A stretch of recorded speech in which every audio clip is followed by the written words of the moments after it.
Assalamualaikum warahmatullahi wabarakatuh. Baik, anak-anakku yang berbahagia, pada kesempatan ini kita berjumpa lagi yaitu dalam acara tips bagaimana cara belajar efektif di saat pandemi dan bagaimana cara meraih prestasi atau ranking di saat pembelajaran daring. Sebelum kita mulai anak-anakku, kita awali dengan membacakan doa. Berdoa dipersilakan. Selesai. Baik anak-anakku, sekarang kita akan langsung saja bagaimana cara pembelajaran daring yang efektif, tetapi kita bisa meraih prestasi yang kita inginkan, yang kita dambakan, yaitu minimal kalian masuk ranking 10 besar, dan yang paling membanggakan adalah ranking 1 yang membuat bangga kedua orang tua kalian.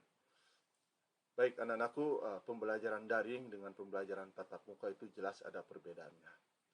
Jadi pembelajaran daring ini lahir karena kondisi di saat pandemi ini, karena tidak dibolehkannya kita melakukan tatap muka. Nah, oleh karena itu dalam pembelajaran daring ini, biasanya salah satu ciri khas dari pembelajaran daring itu akan menggunakan teknologi informasi dan komunikasi, yaitu dengan menggunakan internet salah satunya. Aplikasi dari internet itu bisa berupa sebagai penghubung antara guru dan siswa, itu bisa berupa Google Classroom atau Google Meet atau Zoom, atau bisa juga dengan menggunakan WhatsApp. Nah, itulah salah satu ciri pembelajaran daring itu seperti itu. Jadi anak-anakku, pembelajaran daring dan tatap muka itu jelas ada perbedaannya. Kalau pembelajaran tatap muka, guru bisa secara langsung bisa menilai, bisa mengidentifikasi kemampuan siswa itu secara langsung. Karena dengan tatap muka itu biasanya guru itu akan mempunyai nilai atau standar bagaimana untuk menentukan nilai siswa tersebut dari siswa A sampai Z. Itu biasanya seperti itu. Beda lagi dengan di saat pandemi seperti ini. Apalagi yang dihadapi guru ini adalah siswa-siswi yang baru masuk ke kelas 7.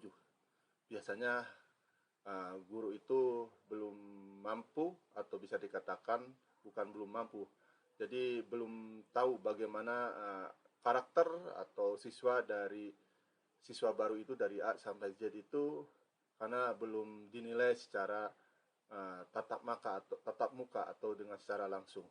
Beda lagi dengan kelas 8 sama kelas 9, guru biasanya sudah bisa menilai si A, si Z, siapa yang pintar, siapa yang kurang. Itu biasanya. Tetapi dengan kelas 7 ini biasanya guru agak sedikit kesulitan untuk menentukan mana siswa yang betul-betul pintar, atau siswa-siswa yang menengah, atau siswa-siswa yang kurang, seperti itu. Baik anak-anakku, sedikit yang ingin Bapak kasih gambaran pada pemberian materi pada hari ini, yaitu tentang bagaimana cara belajar efektif di saat pandemi. Itu yang ingin Bapak sampaikan, yaitu karena Bapak secara langsung adalah guru yang terjun langsung bagaimana cara pembelajaran daring, dan oleh karena itu Bapak akan memberikan semacam kiat-kiat bagaimana cara pembelajaran efektif yang betul-betul bisa kalian dipraktekkan langsung nanti di saat pembelajaran. Yang jelas di situ nanti apabila kalian bisa menjalankan secara langsung, maka ini akan menghasilkan sebuah prestasi yang kalian inginkan. Baik anak-anakku, sekarang kita akan membahas yaitu beberapa kendala yang dihadapi dalam pembelajaran daring. Kendala yang biasa dihadapi oleh siswa dalam pembelajaran daring ini Bapak sengaja mengutip dari Edo Online, yaitu yang mengatakan bahwa yang pertama adalah hasil dari pengamatan adalah akses internet tidak lancar. Inilah gambaran pembelajaran secara daring. Jadi biasanya akses internet tidak lancar. Ini biasanya menjadi kendala, khususnya di daerah-daerah pelosok seperti yang Bapak ajar. Itu misalnya contoh di daerah pelosok seperti di Saguling, itu akses internet masih sangat kurang, sehingga apabila menggunakan Google Classroom atau menggunakan tugas dari WhatsApp atau misalkan Zoom meeting itu sangat sulit sekali karena masih banyak daerah-daerah di daerah Saguling itu yang akses internetnya masih kurang. Beda lagi dengan daerah-daerah seperti di kawasan Bale Endah. Kalau di Bale Endah itu jaringan cukup baik, terus akses internet juga tidak ada kendala, sehingga untuk menggunakan GCR, WhatsApp itu merupakan bukan jadi alasan lagi untuk tidak melakukan penugasan baik lewat GCR ataupun WhatsApp ataupun mengadakan pertemuan lewat Zoom meeting. Itu bukan masalah lagi karena akses internetnya sangat lancar. Nah, jadi kendala utama yang dihadapi oleh siswa biasanya akses internet tidak lancar. Yang kedua biasanya yang dihadapi oleh siswa atau khususnya dalam pembelajaran daring ini adalah kurang bimbingan guru. Jadi guru ini biasanya setiap guru itu mempunyai karakternya masing-masing. Jadi anak-anakku apabila ingin menaklukkan seorang hati guru atau menaklukkan mata pelajaran guru, itu kita harus bisa menyimak dengan penuh konsentrasi tugas-tugas apa yang diberikan oleh guru tersebut.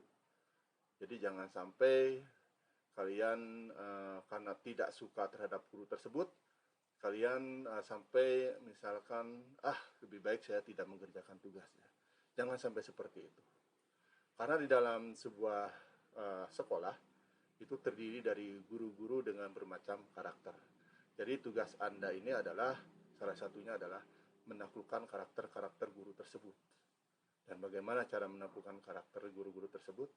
Yaitu dengan fokus dan konsentrasi apa-apa yang diberikan perintah dari guru tersebut. Misalkan dalam memberikan tugas melalui WhatsApp, ada guru yang misalkan memberikan tugas WhatsApp, silahkan kalian kerjakan. Tapi ada guru juga yang menugaskan melalui GCR, tidak boleh melalui tugas melalui SMS atau melalui WA itu akan dilayani, tapi melalui GCR akan dilayani. Silahkan kalian taklukkan kendala-kendala tersebut.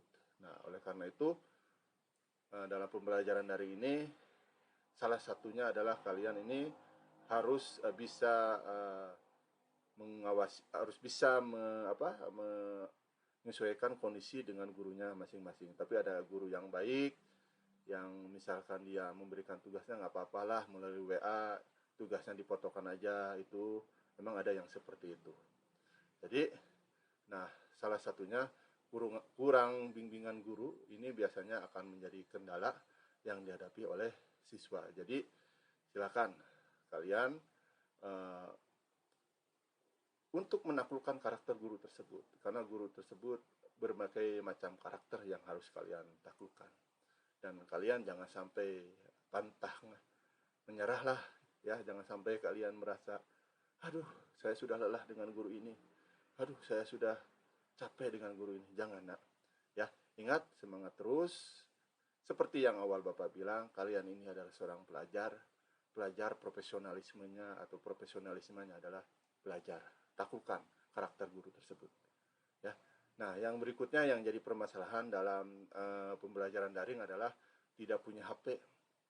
Ya, tidak punya HP. Kalau di daerah perkotaan, ya, insya Allah mungkin semuanya sudah punya HP. Dari mulai HP yang termahal sampai HP yang termurah itu ada di daerah-daerah seperti di daerah Bale Endah sekitarnya ini.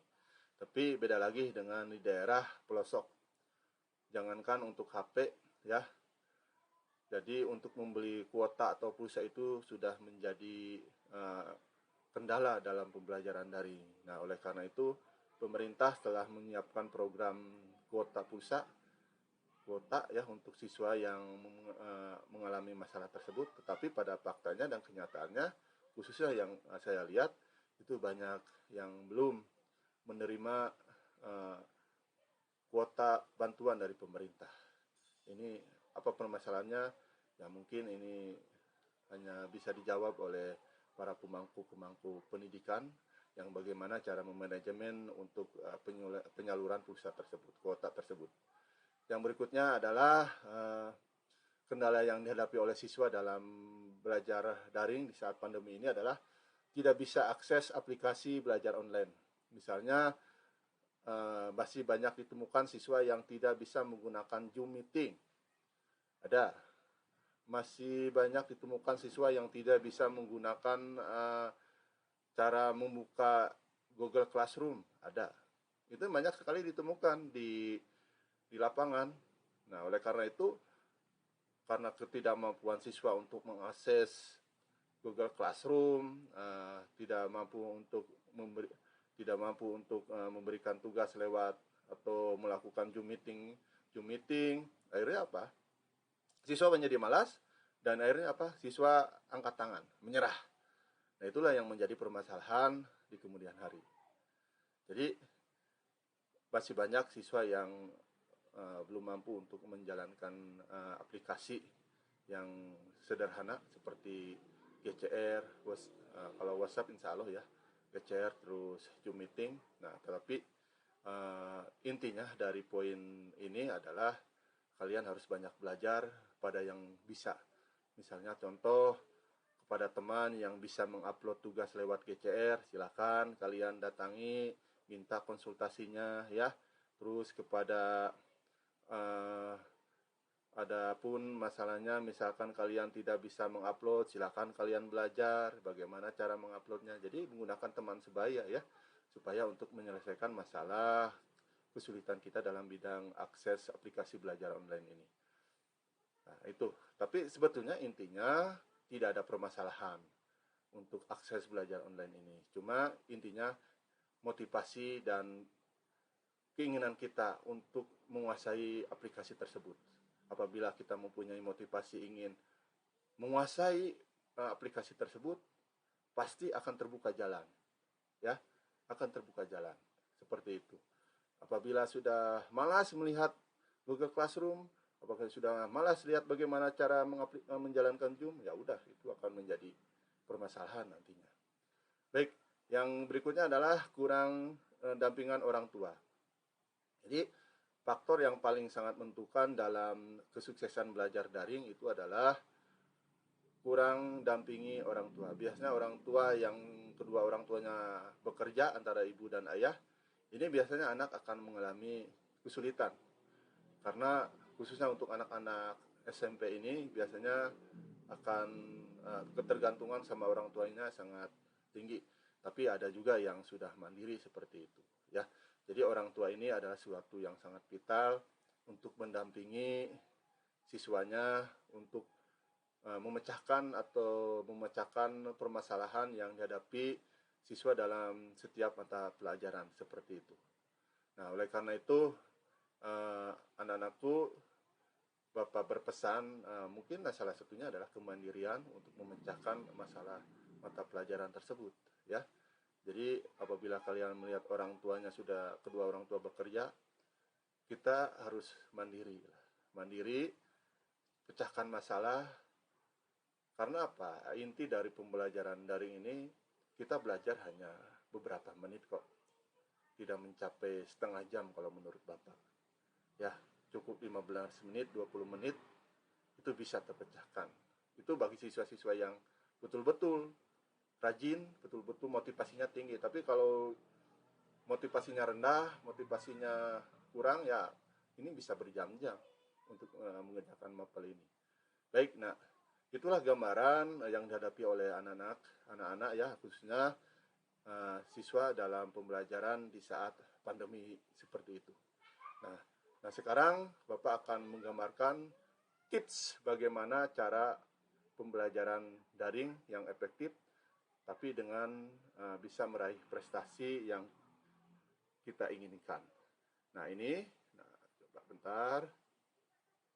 Oke, nah ini,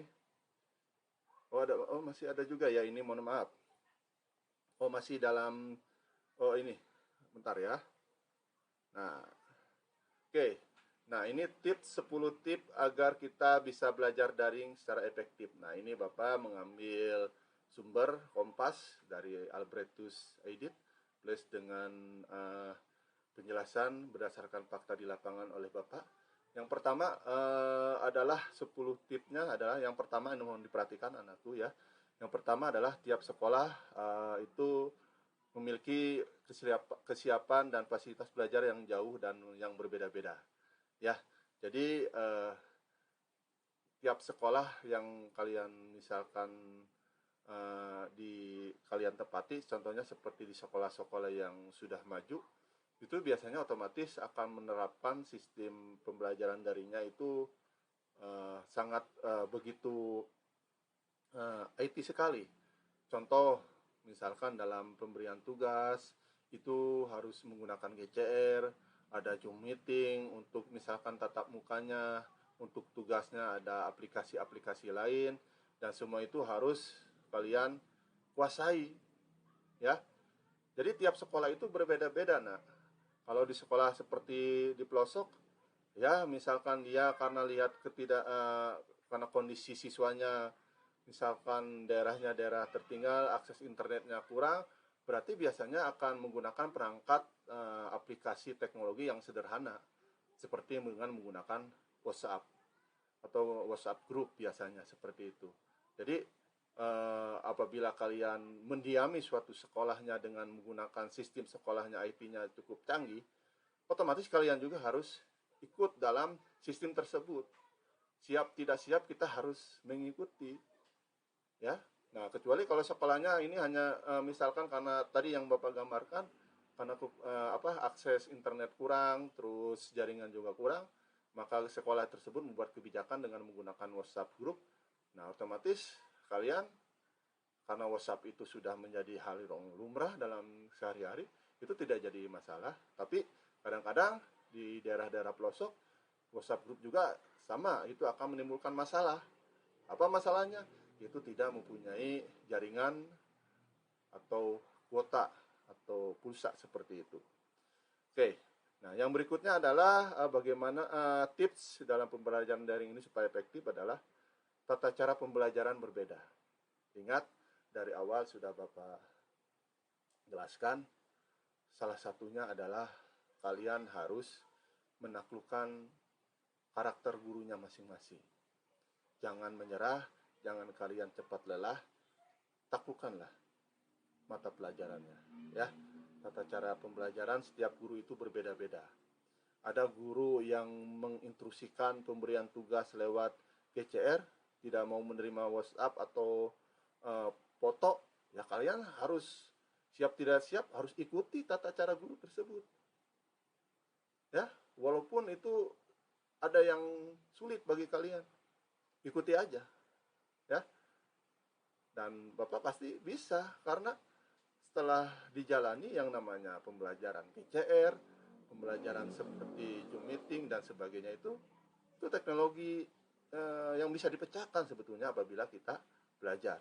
Dan apabila kalian belajar dan akhirnya menemukan solusi bagaimana cara menjalankan teknologi seperti GCR, teknologi Zoom, atau teknologi pendidikan yang lainnya, ini akan lebih meningkatkan kualitas diri kalian nantinya.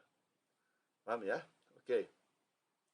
Terus dalam pembelajaran daring ini, tips yang berikutnya adalah siapkan fasilitas penunjang. Nah, fasilitas penunjang itu misalnya kalian ketika melakukan pembelajaran daring, itu disiapkan fasilitas penunjangnya. Misalkan internet, kuota harus dipersiapkan. Apakah berapa hari lagi akan habis, terus kecepatan internet juga ya. Ini sangat menentukan apabila kita khususnya untuk pembelajaran Zoom. Nah, itu seperti itu. Jadi siapkan fasilitas penunjangnya ya. Terus hal-hal yang berkaitan dengan fasilitas yang ada di rumah, gunakanlah sebaik mungkin.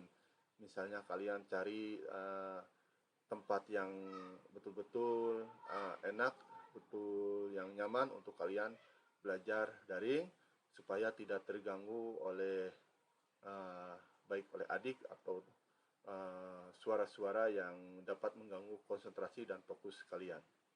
Nah, berikutnya adalah jadwal harus disesuaikan. Ya, jadi jadwal harus disesuaikan artinya apa, nak? Jadi dalam pembelajaran efektif ini kalian minimal sudah punya standar waktu selama kalian dari mulai jam 7 sampai jam setengah 12, itu adalah waktu belajar kalian.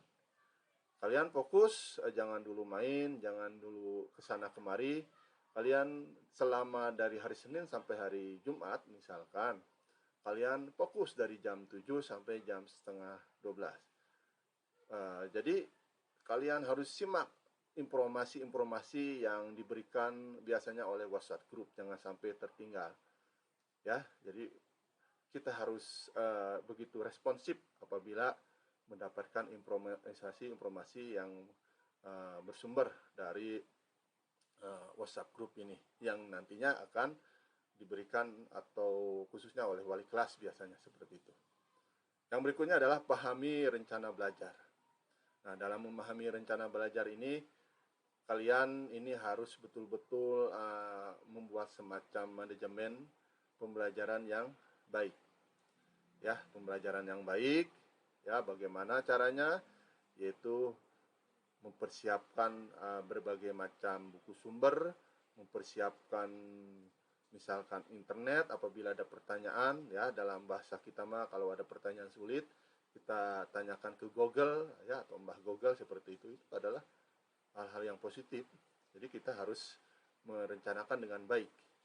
Nah, yang berikutnya adalah mengendalikan diri. Nah, selama kalian menjalankan pembelajaran daring ini, salah satu poin yang penting adalah diperlukan ketenangan diri. Nah, ketenangan diri ini artinya adalah nuansa belajar itu harus betul-betul sikap kalian, nuansa hati kalian itu dalam keadaan bahagia, enjoy, santai seperti itu. Nah, apabila kalian sudah sikapnya seperti itu, belajar akan enak. Tapi apabila kalian dalam nuansa permasalahan, galau, banyak masalah, terus kalian sering dimarahi, maka itu tidak efektif untuk kalian untuk belajar.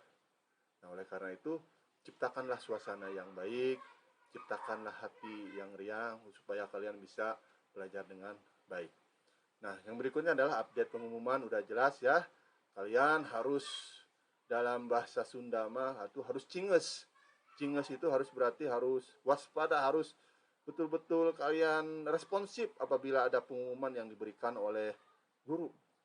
Misalkan ada pengumuman, misalkan akan dilaksanakan ulangan hari Jumat jam sekian, kalian itu harus betul-betul tahu, oh berarti hari Jumat saya ini akan ulangan, berarti saya akan belajar. Jangan sampai nanti pas hari Jumat kalian ketemu hari Sabtu, lupa. Hari Jumat kalian ulangan, kalian sementara waktunya sudah telat. Nah, itu jadi masalah nantinya. Jadi kalian harus responsif ya dalam mengupdate pengumuman yang diberikan biasanya oleh wali kelas ya. Nah, berikutnya ada cari tempat aman ya, silakan kalian dalam belajar daring ini cari tempat yang nyaman. Ya, kalau di daerah pelosok itu biasanya anak-anak itu akan mencari sinyal, ada yang di bawah pohon kelapa, katanya Pak ini ada sangat sinyalnya sangat bagus di bawah pohon kelapa. Emang bagus, tapi hati-hati nak, takut kelapanya jatuh ya, meninggal kepala, itu bahaya nantinya ya. Jadi silakan kalian ciptakan hal-hal yang nyaman tapi tidak berbahaya seperti itu ya. Misalkan kalau di daerah-daerah seperti perkotaan, cari tempat ya, misalkan kamar yang nyaman ya, kamar yang rapi. Nah, seperti itu, maka nyaman. Apabila sudah nyaman, maka belajarnya akan belajar dengan baik. Terus adalah dalam pembelajaran daring ini kalian harus tetap menjaga kesehatan, yaitu mandi dan rapi ya, karena apabila kalian belajar daring itu langsung bangun tidur, biasanya itu kurang enak kondisi tubuh ini ya. Jadi sebelum pembelajaran daring, ayo dipersiapkan. Pembelajaran daring misalkan jam setengah 8, kalian jam 7 sudah mandi dalam keadaan rapih. Nah, secara psikologis itu kalian akan lebih siap menghadapi pembelajaran daring ya. Nah, seperti itu. Nah, yang paling penting yang terakhir adalah perhatikan deadline akhir dari pemberian tugas. Jangan sampai kalian lupa seperti tadi Bapak bilang ya. Kalian harus responsif. Setiap mapel itu kapan dikumpulkannya harus kalian cepat, sigap, tanggap ya. Jangan sampai kalian ditunda-tunda. Seperti itu.